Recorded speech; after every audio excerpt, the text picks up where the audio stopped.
เลิ่นเด่นปลาไซเดดผ้าเบิงนุกนางนวดที่สถานตากอากาศปางปู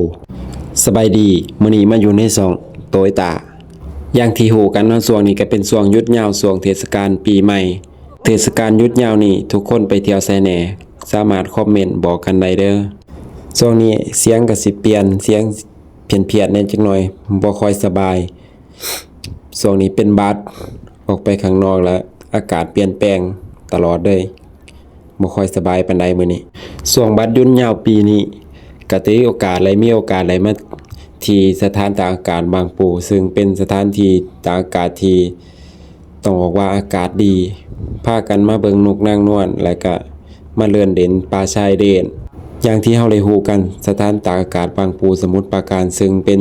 สถานที่ท่องเที่ยวยอดนิยมอีกแห่งหนึ่งของจังหวัดสมุทรปราการ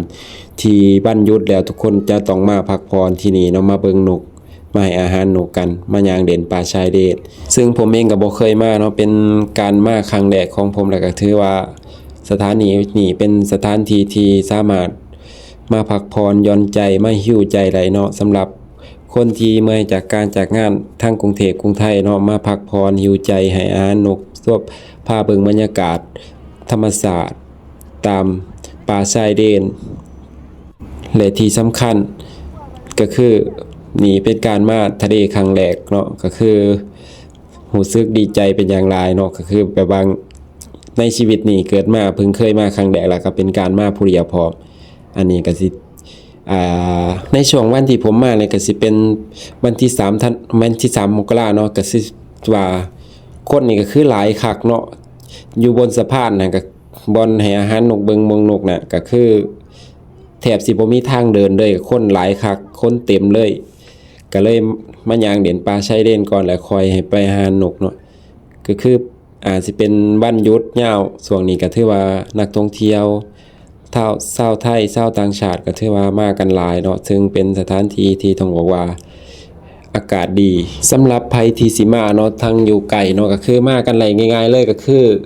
สามารถนั่งรถไฟฟ้ามาไลเนาะนั่งรถไฟฟ้ามาลงสถานี K5 แล้วก็